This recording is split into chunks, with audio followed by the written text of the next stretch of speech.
Ahead tonight, the Minister of National Security says there's a big hole in our security system.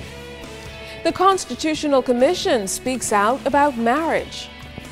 And a milestone is marked. The Bahamas tonight starts now. Now in HD.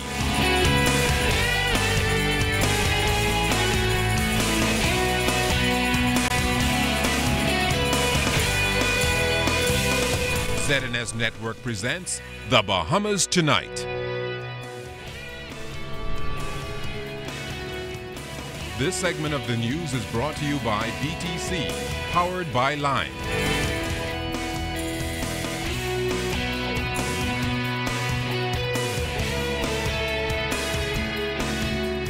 It appears Hotel Union President Nicole Martin has once again secured her presidency in the Bahamas Hotel Catering and Allied Workers Union. Good evening, everyone. I'm Keisha Latterly. And I'm Kendino Knowles. Well, union officials or unofficial results from yesterday's polls show that Martin beat out all of her opponents in what union execs describe as a landslide victory. In fact, Hotel Union General Secretary Darren Woods told ZNS News just a few minutes ago that the union's initial count shows that Martin secured the majority of votes in 6 of 7 polling stations. Woods says the count lasted until 2 o'clock this morning, with the final ballots coming in from the Atlantis Resort.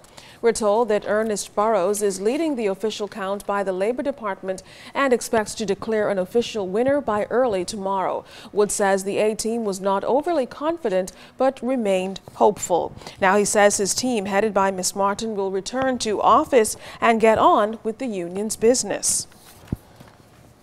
Now, first on the agenda, he says, is getting all the programs as the union team promised during the campaign, including the reformation of the union's constitution and additional assistance program for members. Former shop steward David Beckford and veteran unionist Tyrone Knowles both contested the leadership post. If Martin is declared the official winner, it would mark the 3rd time Martin has been elected to the top post in the last 3 years.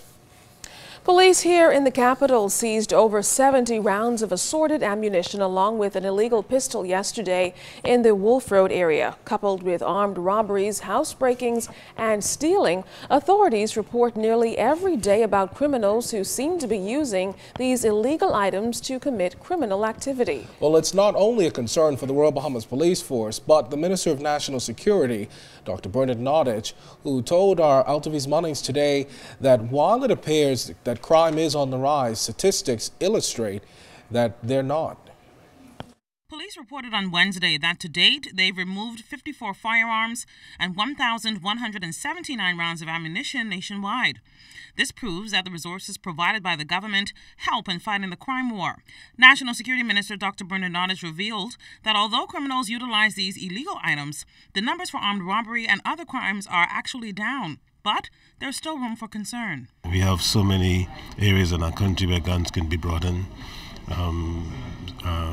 smuggled in through our ports, brought in by people who come here on visits and not carried back out, brought in by sloops, these Haitian sloops from down south, on cruise ships, etc.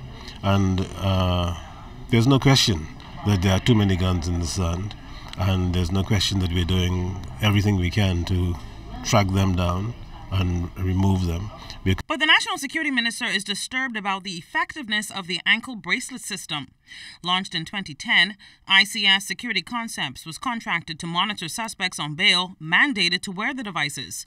However, since then, several criminals have reportedly been successful in deactivating the devices. We're finding now that that crimes are being committed by these people with the bracelet on, and if that's going to happen, then it's not worth the investment that we've made in it. So we are looking at some ways to counteract that, and whether or not that would require more funding remains to be seen. Minister Nottage, though, is not criticizing the company responsible for monitoring the ankle bracelet system. He's just assuring that much more needs to be done for it to work properly. All I know is if the reason for having the bracelet is for you to be able to trace people, to monitor them, to know where they are, to, if they're in an area that they shouldn't be in, to be in contact with them, and etc. If they are able to commit crimes and there's no report from the monitor that these things are happening, then it's not working, or it's not working well. Altavi's Munnings for the ZNS News Network. Meantime, the National Security Minister is also previewing his mid-year budget statement. Today, he declared that more funds will be needed to facilitate the national law enforcement operation. The government approved 35 vehicles for the Royal Bahamas Police Force already, and more funds will be allocated to install closed-circuit television or CCTV across the capital by year's end. A new batch of 70-something or so people under training. The prison has about 50 new people in training. The police are to have an additional 50 to 60 people in training very soon. And so, although the financing is planned in our budget, the government will need to find the cash to begin paying their salaries and so forth. But we don't have any very high demand for funds that are not included in the budget. Senior Justice John Isaacs has branded the actions of police officers who failed to ensure a prisoner was taken to court for his adjourned hearings on Abaco on at least 4 occasions as, quote, an abuse of process, end quote. The accused, Ronnie Baptiste, alleged that he was not taken back to court after being arraigned because the prosecution didn't have a voluntary bill of indictment ready, and he thought he would have been discharged had he been brought before the court on the date of the final adjournment.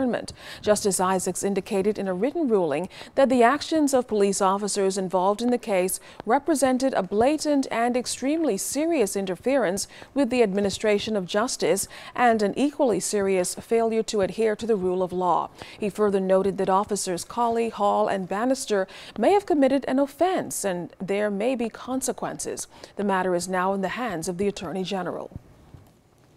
A leading human rights advocate is fueling support for same-sex marriage in the country.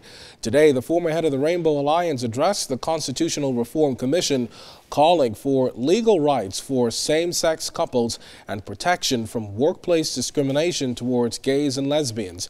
Andrew Knowles has more. Human rights advocate and former head of the Rainbow Alliance of the Bahamas, Aaron Green, says for the church to think it can define the entire institution of marriage according to their rules is dangerous. She told members of the Constitutional Reform Commission Wednesday that the state has an obligation to its citizens that do not adhere to the laws and rules of the Christian church. The state has an obligation to me to ensure that as a citizen I have equitable access to the benefits that it offers. So if the state is offering special benefits to married people, then it should not prevent me from getting married, because I have a right to share in that benefit if I want to. And based on her interpretation, Green believes that same-sex marriage is not specifically prohibited on the law books. In fact, she said it's something the Rainbow Alliance thought about contesting in the courts, knowing it would have a successful result. The members of the organization were going to get married just to test the law, and that we didn't want to support what may have turned out as an inauthentic attempt. The large section of our community believes in the sanctity of marriage. They believe in the church. They do not want to create a chasm with the church. And so we felt that we wouldn't just engage the issue to engage it, but if a couple came to us sincerely wanting to get married and to test the law, that we would assist them with that. But Attorney General Allison Maynard Gibson was quick to refute. In the Bahamas, marriage is a union between a man and a woman. That is the law of the Commonwealth of the Bahamas. So anyone who purports, any same-sex couple who purports to be married in the Bahamas is not legally married in the Bahamas. That's an impossibility. Green maintains people in the lesbian and gay community suffer a lot of discrimination, even from people in the field of essential services like law enforcement. And she says while in her opinion the law does provide redress for members of the community, explicit protection is still necessary. It will not change behavior overnight, but if a member of the civil service or a member of a force is clearly aware that he cannot allow his personal opinion about sexual orientation to impede his or to be imported into his work, if he is clearly aware, then he will begin to modify his behavior. Andrew Knowles, ZNS Network News.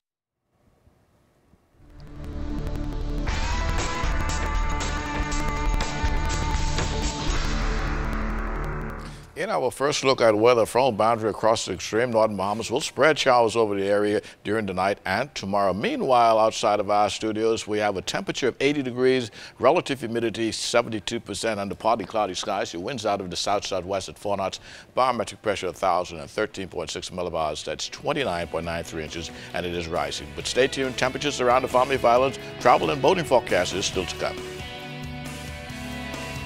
Well, still to come tonight, a forum speaks out on child abuse.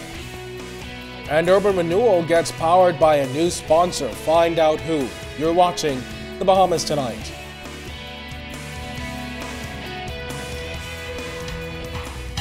This portion of the news is brought to you by Sun Oil Limited, fueling growth for people.